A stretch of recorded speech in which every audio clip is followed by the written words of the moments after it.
میرا نام نمرا ہے اور مجھے بچپن سے ہی شادی کا بہت شوق تھا۔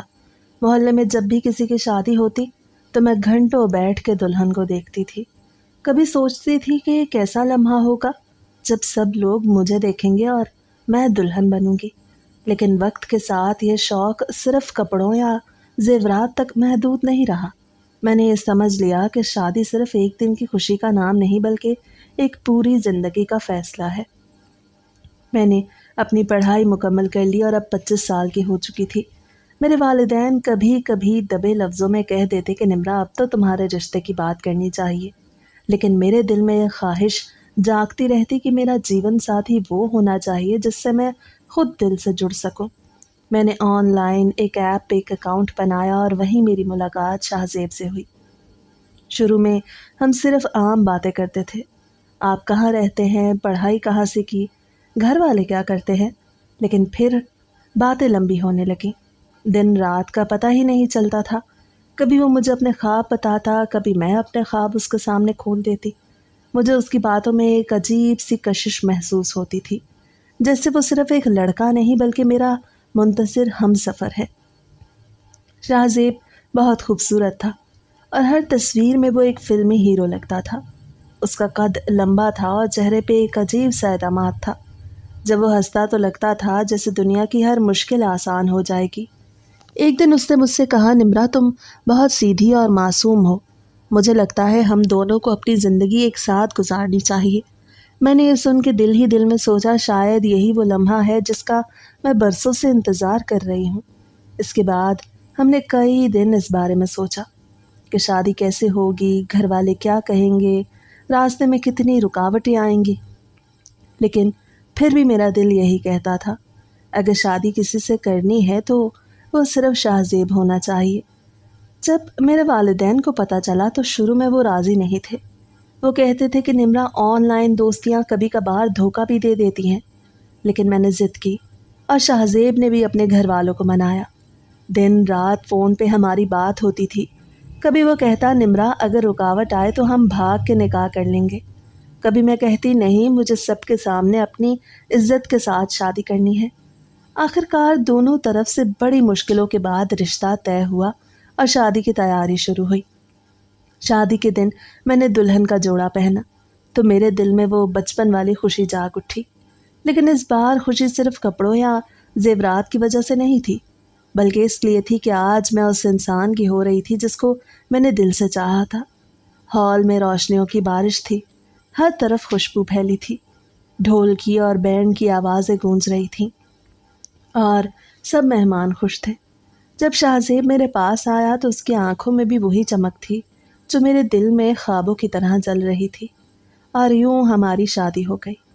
شادی کی پہلی رات میرے دل میں ایک عجیب سا جوش اور ایک عجیب سی گھبراہٹ تھی۔ کمرہ پھولوں سے بھرا ہوا تھا، ہر طرف خوشبو پھیلی تھی۔ دل زور زور سے دھڑک رہا تھا اور یہ سوچ رہی تھی کہ آج وہ لمحہ ہے جس کا میں نے برسوں خواب دیکھا ہے۔ جب شاہ زیب کمرے میں آیا تو اس کی آنکھوں میں ایک ایسی شدت تھی کہ مجھے اپنی نظریں جھکانا پڑی، لیکن اگلے ہی لمحے اس نے میرا ہاتھ تھام لیا اور کہا نمرا اب تم میری ہو۔ اس کے بعد اس نے میرے سارے خواب پورے کر دیے۔ جیسے میں نے اس کے بارے میں سوچا تھا وہ بالکل ویسا ہی نکلا، ایک ایسا مرد جو نہ صرف طاقتور تھا بلکہ جذبات میں بھی سچا تھا اور اپنی بات پہ قائم رہنے والا تھا۔ مجھے یقین ہو گیا کہ میں نے صحیح فیصلہ کیا ہے۔ زندگی کے شروع کے دن ایسے تھے جیسے جنت کا مزہ ہو رہا ہو۔ ہم دن رات ایک دوسرے کے ساتھ باتیں کرتے، ہنستے اور اپنے وقت کو انجوائے کرتے۔ شاہ زیب نے مجھے کبھی یہ احساس نہیں ہونے دیا کہ میں کسی پرائی جگہ آ گئی ہوں۔ شادی کے شروع کے 2 مہینے ایسے گزرے جیسے برسوں کی خوشیاں ایک ہی وقت میں ہم پہ برس گئی ہوں۔ کبھی ہم باہر کھانے چلے جاتے، کبھی فلم دیکھتے، کبھی گاڑی لے کے لمبی ڈرائیو پہ نکل جاتے اور واپس آ کے ایک دوسرے کو اپنی کہانیاں سناتے۔ ہر لمحہ خوشی سے بھرا ہوا تھا۔ شاہ زیب گھر کا سب سے بڑا بیٹا تھا اور سب سے زیادہ اثر اسی کا چلتا تھا۔ اس کا غصہ بھی بہت تیز تھا، لیکن اس غصے نے مجھے اور زیادہ محفوظ کر دیا، کیونکہ وہ سب کو صاف صاف کہہ دیتا کہ میں اپنی بیوی اپنے لیے لے کے آیا ہوں، کسی کے کام کے لیے نہیں لایا۔ اگر یہ چاہے گی تو گھر کا کام کرے گی ورنہ نہیں، اور کوئی اس پہ زور نہیں ڈال سکتا۔ گھر والے بھی اس سے ڈرتے تھے۔ مجھے اندر ہی اندر بہت فخر محسوس ہوتا کہ میری شادی ایسے شخص سے ہوئی ہے جو اپنی بات پہ ڈٹ جاتا ہے اور بیوی کے لیے بھی ڈٹ جاتا ہے۔ گھر میں اگر دال پکتی تھی تو ہم مرغ مسلم کھا لیتے تھے، کبھی باربیکیو کرتے، کبھی مہنگے ہوٹلوں میں ڈنر کرتے۔ مجھے لگتا تھا کہ شاہ زیب نے میری زندگی کو ایک خواب بنا دیا ہے۔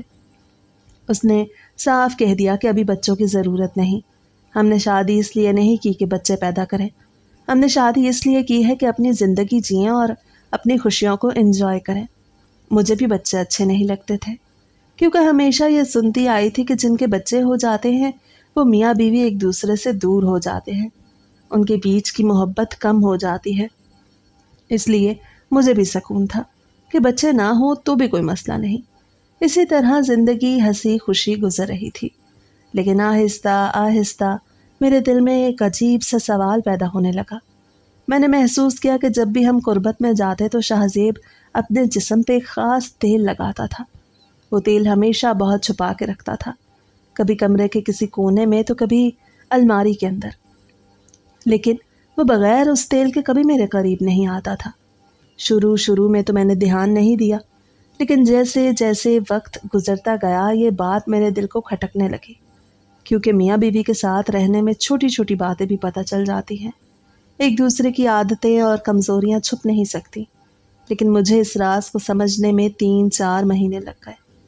ایک دن میں نے ہمت کر کے اس سے پوچھا کہ یہ تیل کیا ہے اور تم ہمیشہ اسے کیوں استعمال کرتے ہو؟ اس نے فوراً کہا، ایسی کوئی بات نہیں، یہ بس عام سا تیل ہے، تمہیں وہم ہوا ہے۔ میں نے کہا، تم مجھ سے کچھ چھپا رہے ہو؟ لیکن وہ سخت لہجے میں بولا، نمرا ایسا کچھ نہیں ہے، اور وہ صاف مکر گیا جیسے کبھی ایسا ہوا ہی نہ ہو۔ اگر وہ کہہ دیتا کہ کسی چیز کا تیل ہے، درد کم کرنے کا تیل ہے، خوشبو کا تیل ہے، تو میں سمجھ جاتی اور دوبارہ شاید اس سے پوچھتی بھی نہ، لیکن اس نے تو سفید جھوٹ بول دیا کہ ایسا کچھ ہے ہی نہیں، میں تو کوئی تیل لگاتا ہی نہیں، جبکہ میں نے اپنی آنکھوں سے دیکھا تھا اور تیل کی بوتل کو بھی دیکھا تھا، لیکن غور سے نہیں دیکھ پائی تھی کہ اس کے اوپر لکھا کیا ہوا ہے۔ اس لیے مجھے بڑا عجیب لگا کہ اس نے مجھ سے اتنا بڑا جھوٹ بول دیا، کیونکہ اس سے پہلے میرے حساب سے شاہ زیب نے ابھی تک مجھ سے کوئی جھوٹ نہیں بولا تھا۔ شروع میں عورت یہی سمجھتی ہے کہ اس کا شوہر اس سے کوئی جھوٹ نہیں بولتا، میں بھی یہی سمجھ رہی تھی۔ پھر بعد میں شوہر کے چکر بھی نکل آتے ہیں اور بہت سارے جھوٹ بھی سامنے آ جاتے ہیں۔ ایک بات میں نے شادی کے شروع کے دنوں میں ہی نوٹ کر لی تھی کہ شاہ زیب کو اپنی مردانگی پہ بڑا غرور تھا۔ وہ بار بار موقع بموقع اس بات کا ذکر کرتا تھا۔ کبھی بیٹھے بیٹھے کہہ دیتا، نمرا تم نے اپنی کزن کے شوہر کو دیکھا ہے؟ کیسا دبلا پتلا سا ہے، نہ اس کے چہرے پہ رونق ہے نہ اس کے جسم میں جان ہے، تبھی تو ان کے گھر بچے نہیں ہو رہے۔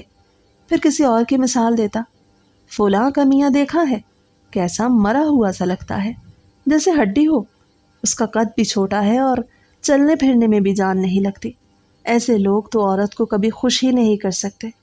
ایک دن ہنستے ہوئے کہنے لگا، تم نے فلاں کی شادی پہ اس کا شوہر دیکھا تھا؟ لگتا تھا جیسے ہوا میں اڑ جائے گا، اس کے اندر کیا ہمت ہوگی۔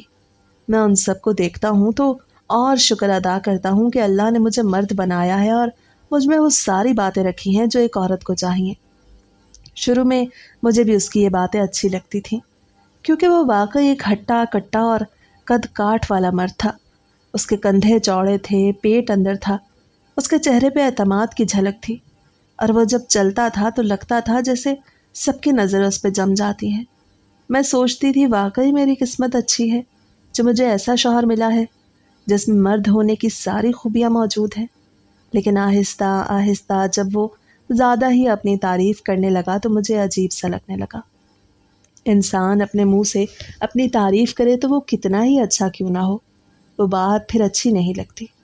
اور شاہ زیب کو تو جیسے عادت ہی ہو گئی تھی کہ دوسروں کے شوہروں کو نیچا دکھا کے خود کو اونچا ثابت کرے۔ اکثر محفلوں میں بھی وہ یہی کرتا، سب مرد بیٹھے ہوتے تو اچانک بات شروع کر دیتا کہ آج کل کے لڑکوں میں تو جان ہی نہیں رہی، نہ ان کے جسم میں طاقت ہے نہ ان کے اندر وہ مردانگی ہے جو ہونی چاہیے، اسی لیے بے اولادی بڑھ رہی ہے۔ کیونکہ مرد ہی اپنی ذمہ داری نہیں نبھا پا رہے۔ میں کئی بار اس کی باتوں پہ شرما جاتی، کیونکہ عورت کے لیے یہ باتیں کھلے عام سننا آسان نہیں ہوتی، لیکن شاہ زیب کو تو جیسے اس پہ فخر تھا۔ اس کے خاندان میں واقعی بے اولادی زیادہ تھی۔ کئی گھروں میں سالوں بعد بھی بچوں کی آواز سنائی نہیں دیتی تھی، اور شاہ زیب یہی سمجھتا تھا کہ اس کی وجہ مردوں کی کمزوری ہے۔ وہ اکثر ان پہ طنز کرتا کہ ان کے اندر ہمت ہی نہیں ہے، ان کی عورتیں بس یوں ہی خالی رہ جاتی ہیں۔ یہ سب سن کے میں سوچتی تھی کہ اگر وہ اتنا اعتماد رکھتا ہے تو پھر ہماری زندگی میں سب کچھ ٹھیک ہوگا۔ لیکن وقت کے ساتھ ہماری شادی کا بھی 5واں مہینہ شروع ہو گیا اور ابھی تک میرے دامن میں کوئی خوشخبری نہیں آئی۔ ایک دن صبح کے وقت میں کچن میں بیٹھی تھی، ساس بھی وہیں آ گئی۔ وہ آہستہ سے بولی، نمرا، 5 مہینے گزر چکے ہیں بیٹا، ابھی تک کوئی خوشخبری کیوں نہیں آئی؟ سب لوگ پوچھنے لگے۔ میں خاموش ہو گئی اور سوچ ہی رہی تھی کہ کیا جواب دوں۔ اتنے میں پیچھے سے شاہ زیب آ گیا۔ اسے بات سن لی۔ اس کے چہرے پہ فوراً غصہ آ گیا اور اس نے اونچی آواز میں کہا، ماں، آپ کو کیا ضرورت ہے ایسے سوال کرنے کی؟ یہ ہمارا ذاتی معاملہ ہے اور آپ کا اس میں کوئی کام نہیں بنتا۔ آئندہ مجھ سے یا میری بیوی سے اس بارے میں کوئی بات مت کیجیے گا۔ ساس نے کچھ کہنا چاہا، لیکن شاہ زیب نے بات کاٹ دی اور سخت لہجے میں کہا، آپ لوگ بس دوسروں کے گھروں کے معاملوں میں ٹانگ اڑاتے رہتے ہیں۔ میرا گھر ہے، میرا معاملہ ہے، کوئی اور دخل نہ دے۔ میں ایک طرف بیٹھی سب منظر دیکھ رہی تھی۔ ایک طرف دل میں خوشی تھی کہ اس نے میرا ساتھ دیا اور مجھے بچا لیا، لیکن دوسری طرف دل میں ایک عجیب سی کسک تھی۔ جس کے دل میں اپنی ماں کی عزت نہیں ہوگی، وہ بیوی کی عزت کو کب تک سنبھال سکے گا؟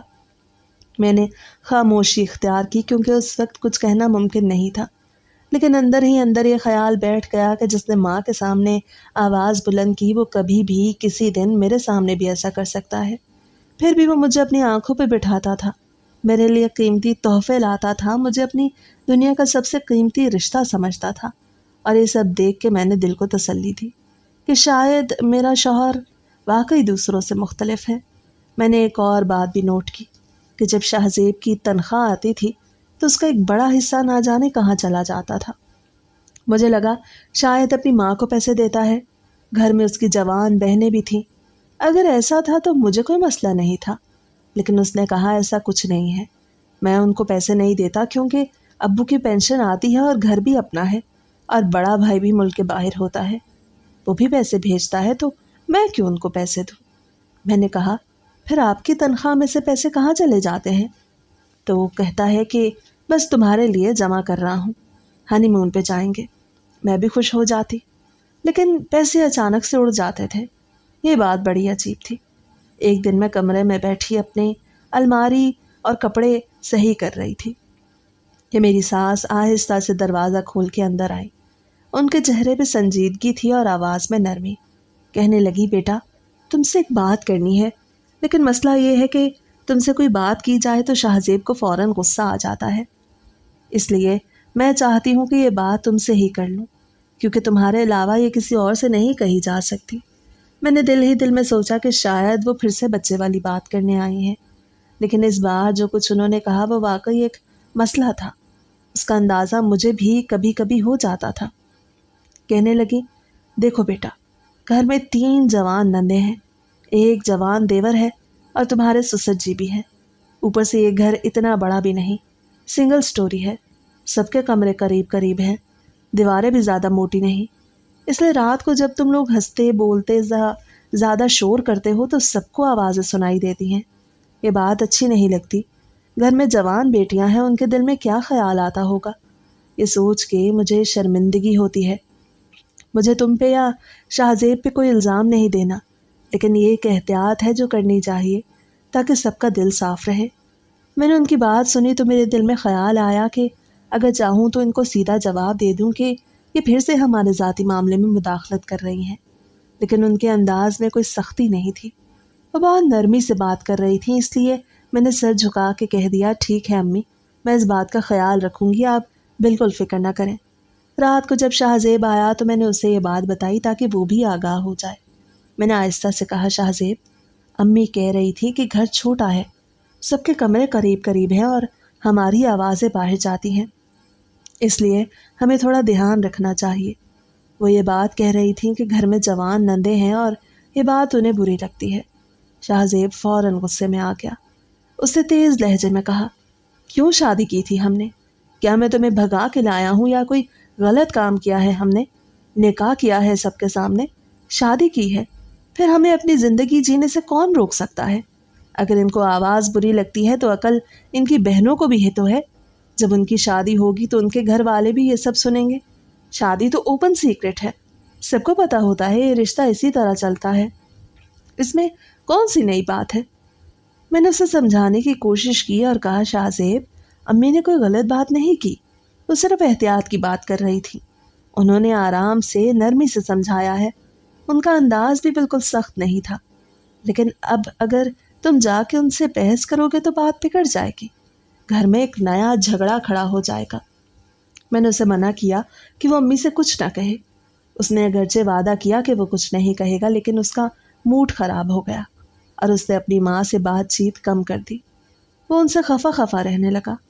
جب وہ کمرے میں آتی تو زیادہ بات نہ کرتا، چہرے پر ناراضگی سی رہتی۔ اب گھر والے یہ سمجھنے لگے کہ میں نے شاہ زیب کے کان بھرے ہیں۔ سب یہی سوچتے کہ بہو آئی ہے اور اب بیٹے کو ماں کے خلاف کر رہی ہے۔ حالانکہ حقیقت یہ تھی کہ میں نے تو امی کا دفاع کیا تھا اور شاہ زیب کو روکا تھا کہ وہ کچھ نہ کہے۔ میں اندر ہی اندر سوچتی کہ عورت تبھی کان بھرتی ہے جب اس کے ساتھ کوئی مسئلہ ہو۔ میرا تو بظاہر کوئی مسئلہ تھا ہی نہیں۔ میرا شوہر میرے ساتھ بہت اچھا سلوک کرتا تھا، مجھے زیادہ گھر کے کام بھی نہیں کرنے پڑتے تھے۔ اگر کبھی میں ہاتھ بٹاتی تو وہ خود کہہ دیتا کہ نمرا تم آرام کرو، یہ کام نوکرانی یا گھر کی دوسری عورتیں کر لیں گی۔ وہ مجھ پہ جان چھڑکتا تھا، مجھے قیمتی تحفے دیتا تھا اور ہر معاملے میں میرا ساتھ دیتا تھا۔ پھر مجھے کسی سازش یا چال چلنے کی کیا ضرورت تھی؟ میں تو بس اپنی زندگی میں خوش تھی۔ لیکن اب یہ نیا معاملہ ایک ایسا بوجھ بن گیا جو نہ چاہتے ہوئے بھی میرے سر پہ آ گرا تھا۔ لوگ مجھ سے پوچھتے کہ کیا تم شاہ زیب کے ساتھ خوش ہو؟ تم سے قد میں بھی اتنا لمبا ہے، خیال تو رکھتا ہے نا تمہارا؟ اور میں کہتی، ہاں بہت خوش ہوں، میرے شوہر میں بہت طاقت ہے۔ لیکن ایک دن جب میری طبیعت خراب ہوئی اور مجھے سیڑھیوں سے نیچے لے کے آنا تھا تو میں نے اسے کہا، مجھے گود میں اٹھا لو۔ اس نے کہا، میں تمہیں نہیں اٹھا سکتا، تمہارا وزن زیادہ ہے۔ مجھے بھی غصہ آ گیا۔ میں نے کہا، آپ نے بس ایک ہی چیز کی طاقت ہے، اتنا بھی زیادہ وزن نہیں ہے میرا آپ سے، مجھے کیوں نہیں اٹھا سکتے؟ مجھے لگا کہ وہ غصے میں مجھے گود میں اٹھا لے گا، لیکن ایسا نہیں ہوا اور مجھے بمشکل خود ہی سیڑھیوں کو پار کرنا پڑا۔ میں نے کہا، کیا فائدہ اتنے بڑے بڑے بازو اور ڈولے شولے ہونے کا کہ آپ مجھے اٹھا ہی نہ سکے؟ شادی شدہ زندگی اچھی جا رہی تھی، لیکن ابھی وہی والا معاملہ بن گیا۔ کہتے ہیں کہ جو چیز زیادہ ملنا شروع ہو جائے پھر اس کی قدر کم ہو جاتی ہے۔ مجھے اب تھوڑا سا سکون چاہیے تھا، تھوڑا سا آرام چاہیے تھا۔ میں چاہتی تھی کہ بس سب چیزیں نارمل ہو جائیں، اب ہم ایسے نہ زندگی گزاریں جیسے ہماری ابھی شادی ہوئی ہے۔ لیکن شاہ زیب کا یہی معاملہ تھا اور میں تھوڑا تھوڑا تنگ آنے لگی تھی۔ لگتا ہے میری دعا قبول ہو گئی، کیونکہ ایک ہفتہ گزر گیا اور شاہ زیب نے قریب آنے کا نام تک نہ لیا۔ شروع میں تو میں خوش تھی، مجھے سکون محسوس ہوا کیونکہ پچھلے کئی مہینوں سے وہ مجھے کسی پل آرام نہیں کرنے دیتا تھا۔ لیکن آہستہ آہستہ جب وقت گزرتا گیا تو میرے اندر بھی ایک خلش سی پیدا ہونے لگی، کیونکہ اس نے میری عادتیں ہی بگاڑ دی تھی۔ وہ میری دنیا کا سب سے بڑا سہارا بن گیا تھا، اور جب وہ قریب آتا تو مجھے لگتا واقعی اس کے اندر 10 مردوں کی طاقت ہے۔ اس کی شدت اور محبت نے مجھے اس قدر باندھ لیا کہ اب اس کے بغیر لمحہ گزارنا بھی عجیب لگنے لگا۔ میں نے ایک دن ہمت کر کے اس سے بات کی اور کہا، شاہ زیب، تم نے ایک ہفتہ ہو گیا مجھے پاس نہیں آنے دیا، آخر وجہ کیا ہے؟ اسے ٹھنڈی سانس لی اور بولا، میرا موڈ نہیں۔ میں نے سمجھا شاید واقعی وہ کسی دباؤ یا کام کی وجہ سے ایسا کہہ رہا ہے، لیکن یہ میرا وہی شوہر تھا جو ایک دن بھی مجھ سے دور نہیں رہ سکتا تھا، اور اب وہ مسلسل مجھے انکار کر رہا تھا۔ اگلے کئی دن بھی یہ سلسلہ جاری رہا۔ 7 دن گزرے، پھر 8 دن گزرے اور وہ بس ایک ہی جملہ دہراتا رہا، میرا موڈ نہیں ہے۔ میرے دل میں طرح طرح کے وسوسے آنے لگے۔ کہیں ایسا تو نہیں کہ اس کی زندگی میں کوئی اور لڑکی آ گئی ہے؟ کہیں ایسا تو نہیں کہ وہ کسی اور کو چاہنے لگا ہے؟ یا پھر اس کے اندر کوئی مسئلہ ہے جسے وہ مجھ سے چھپا رہا ہے؟ ظاہر ہے عورت کا دل بھی شک میں پڑ جاتا ہے، میں دن رات سوچتی اور اسی کشمکش میں میری نیندیں اڑ گئیں۔ ایک دن میں نے فیصلہ کیا کہ اسے اپنی طرف متوجہ کرنے کے لیے میں خود کوئی قدم اٹھاؤں۔ میں نے اس کی پسند کے کپڑے پہنے جو میں شاز و نادر ہی پہنتی تھی۔ کبھی مجھے وہ زیادہ پسند نہیں تھے، لیکن میں نے سوچا کہ شاید یہ دیکھ کے وہ بدل جائے۔ میں نے خود کو آئینے میں سنوارا، مہندی کا رنگ ابھی تک ہاتھوں پہ چمک رہا تھا، آنکھوں میں سرما لگایا، ہونٹوں پہ ہلکی سی لپسٹک لگائی اور پھر اس کے سامنے آئی۔ لیکن اس نے صرف ایک نظر دیکھا اور پھر بھی کہا، نمرا، میرا موڈ نہیں ہے۔ میں حیران رہ گئی۔ یہ وہی آدمی ہے جو میرے بغیر رہ ہی نہیں سکتا تھا اور آج اتنا بدل گیا ہے کہ مجھے دیکھ کے بھی کچھ نہیں بولتا۔ میرا دل برداشت نہ کر سکا۔ میں نے سخت لہجے میں کہا، شاہزیب، یہ کیا چل رہا ہے؟ تم مجھے ایک دن بھی سکون سے جینے نہیں دیتے، اور اب 20 دن ہونے کو آئے ہیں، تم ایک بار بھی قریب نہیں آئے۔ کیا مسئلہ ہے؟ صاف بتاؤ۔ وہ چپ چاپ مجھے گھورتا رہا، پھر بولا، نمرا، تم فضول باتیں کر رہی ہو۔ میں نے کہا، فضول بات نہیں کر رہی، میرا دل کر رہا ہے تمہارے قریب آنے کا اور تم مجھے ٹالتے جا رہے ہو۔ آخر ہوا کیا ہے تمہیں؟ وہ غصے میں آ گیا، کہنے لگا، نمرا، عورتوں کا یہی مسئلہ ہے، ہر وقت ضد، ہر وقت شک، ہر وقت سوال۔ میرا موڈ نہیں ہے تو نہیں ہے، اس میں کون سی بڑی بات ہے بھائی؟ کیا شادی کا مطلب صرف یہی ہے؟ میں بھی انسان ہوں اور کبھی کبھی میرا دل نہیں کرتا، تمہیں بھی تو یہ بات سمجھنی چاہیے۔ میں نے بھی غصے میں جواب دیا، شاہزیب، اگر تمہارا دل نہیں کرتا تو میرا بھی تو کرتا ہے، یا پھر مجھے بتاؤ کہ کوئی اور مسئلہ ہے، تمہارے دل میں کوئی اور ہے، تمہیں کوئی اور پسند آ گئی ہے۔ وہ اٹھ کھڑا ہوا اور زور سے بولا، بکواس بند کرو نمرا، اگر تمہیں کوئی شک ہے تو صاف کہہ دو، لیکن میرے منہ پہ ایسے الزام مت لگاؤ۔ کمرے کی فضا اچانک بھاری ہو گئی، میرے آنسو نکل آئے۔ میں نے کہا، شاہزیب، تم میرے ساتھ ایسے کیوں کر رہے ہو؟ تم نے میری عادتیں بگاڑ دی اور اب اچانک بدل گئے ہو۔ تم مجھے کچھ بتاتے ہی نہیں اور ایک خاموشی مجھے اندر سے مار رہی ہے۔ وہ تھوڑا نرم پڑا، لیکن پھر بھی بولا، نمرا، میرا دل نہیں چاہ رہا، یہ میری مرضی ہے، تمہیں یہ بات سمجھنی ہوگی۔ یوں 20 دن گزر گئے۔ وہ اگرچہ میری طرف دیکھتا رہا، باتیں بھی کرتا رہا، لیکن اصل بات کی طرف نہیں آیا، اور میں حیران و پریشان بیٹھی سوچتی رہی کہ یہ تبدیلی آخر کیوں آئی ہے۔ مجھے جب زندگی کے باقی سارے معاملات تھوڑے سکون والے لگنے لگے تو اچانک ہی ایک نیا سوال میرے سامنے آ کھڑا ہوا، اور وہ سوال میرے اپنے شوہر کی عادتوں اور حرکتوں سے جڑا ہوا تھا۔ میں نے سوچا کہ جب میرے پاس کوئی اور کام نہیں تو کیوں نہ میں ذرا باریکی سے شاہزیب کو دیکھوں، اس کی ہر بات، ہر عمل کو غور سے نوٹ کروں۔ تب مجھے اندازہ ہونا شروع ہوا کہ اصل مسئلہ کہیں اور ہے۔ جو وہ دن بدن بدل رہا ہے، اس کے پیچھے کچھ راز ہیں۔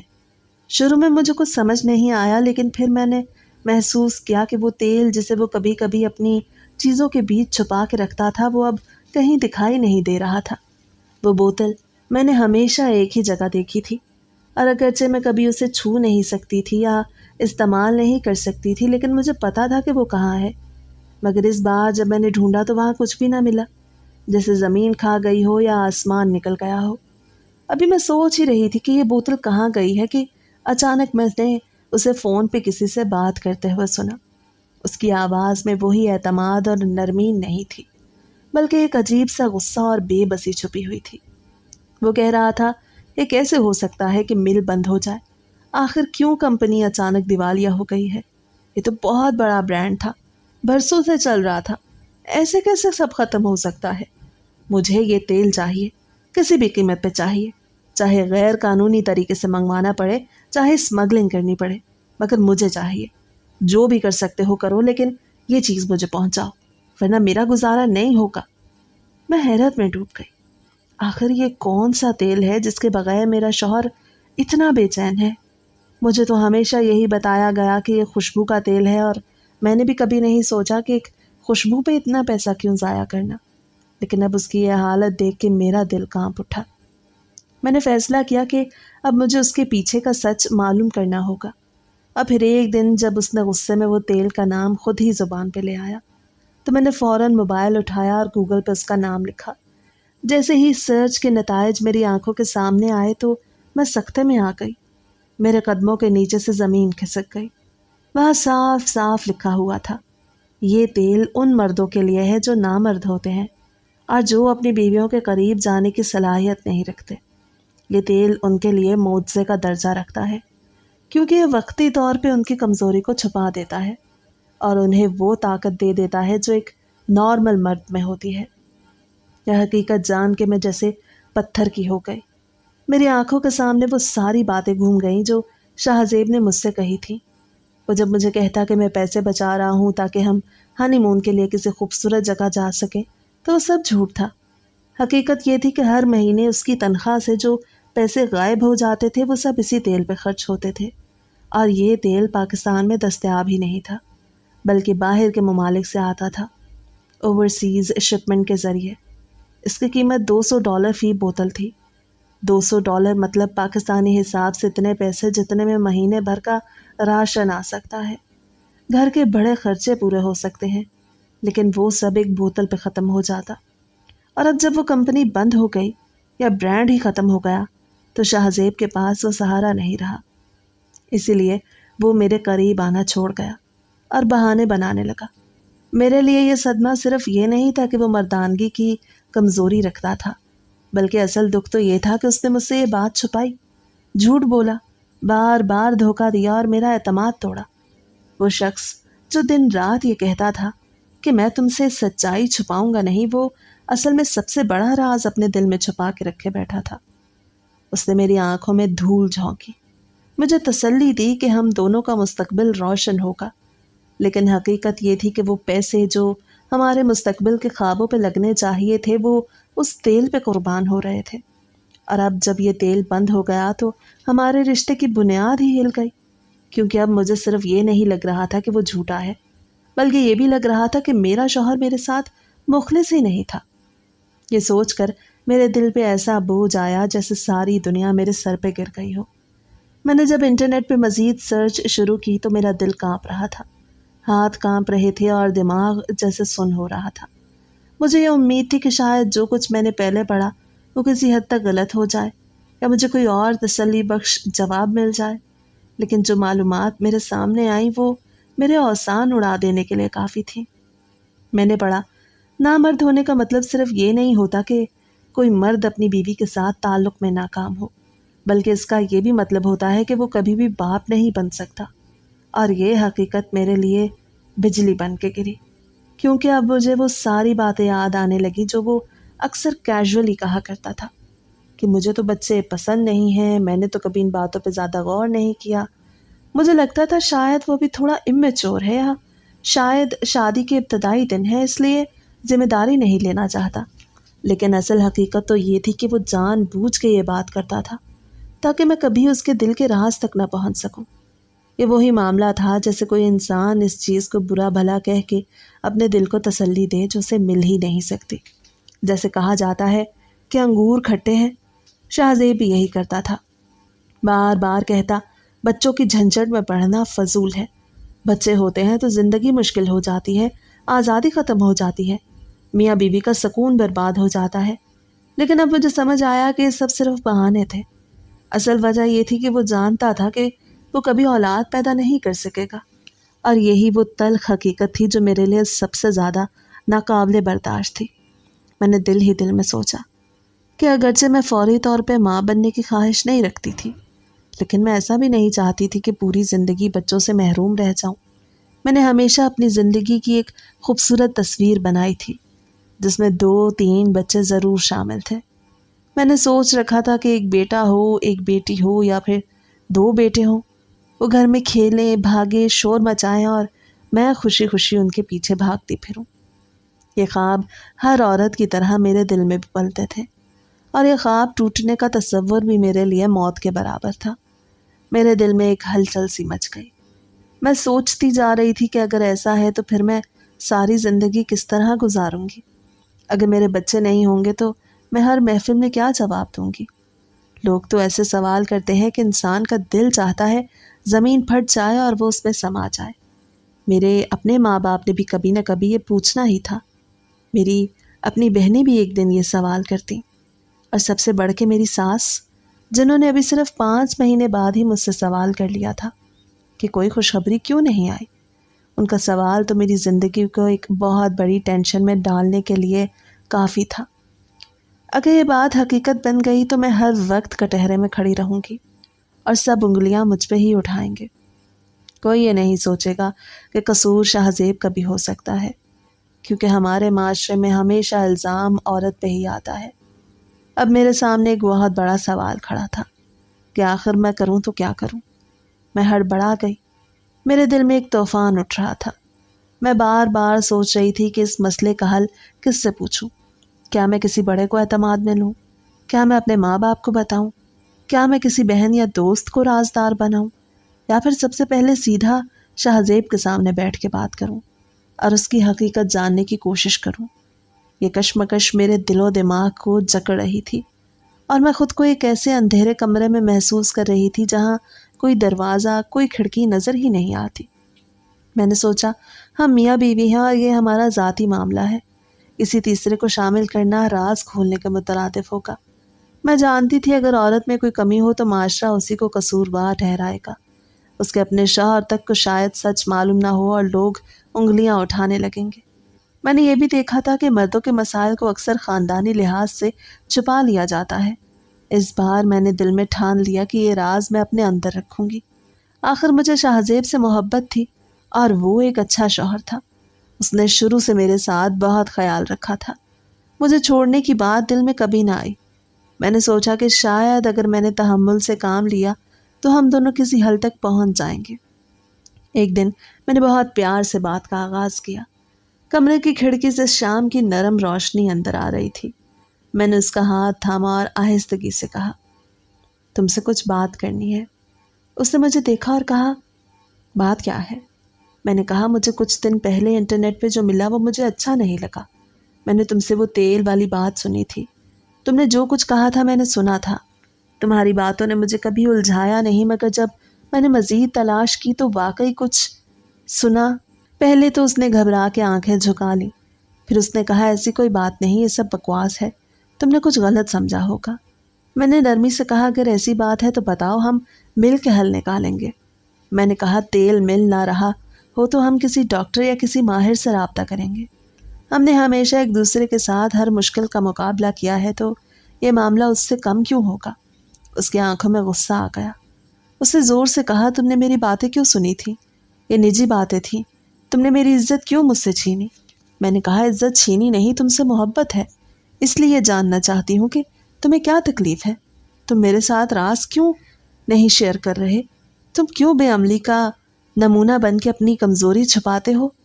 بات کرتے کرتے آہستگی سے وہ شرمگی ہوا، مگر پھر اچانک اس کے اندر وہی گھبراہٹ اور بے قراری جاگ اٹھی جو میں نے پہلے بھی دیکھی تھی۔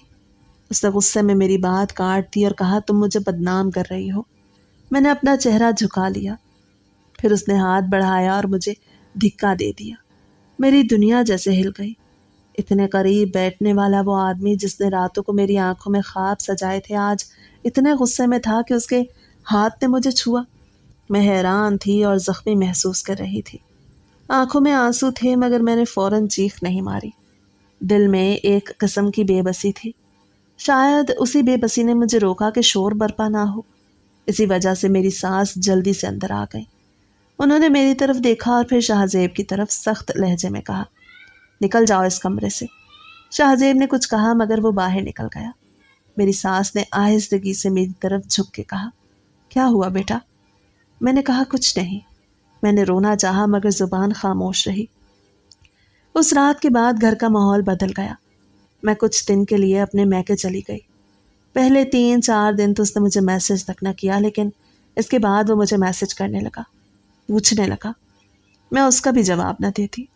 میں نے ویڈیو کال بھی نہیں کی۔ میں نے 1 مہینہ اس سے دوری بنائے رکھی، لیکن پھر اس کا دل و دماغ میرے لیے بے چین ہو گیا۔ رونے لگا، کہنے لگا، تم سے ملنے کے لیے مر رہا ہوں، تمہارے بغیر مر رہا ہوں، تم بس واپس میری باہوں میں آ جاؤ۔ یہ کیا ہو رہا ہے مجھ سے؟ غلطی ہو گئی، مجھے معاف کر دو۔ میں نے پھر بھی اپنے دل کو پگھلنے نہیں دیا۔ میں نے کہا، میں واپس تو آؤں گی، لیکن اسی طرح آؤں گی جیسے وہ رات گزری نہیں، جس رات آپ نے مجھ پہ ہاتھ اٹھایا۔ اب میں واپس تو آ گئی تھی، پر اب شاہ زیب خاموش رہنے لگا۔ اس کے چہرے پہ شرمندگی اور سختی کا ملا جلا رنگ تھا۔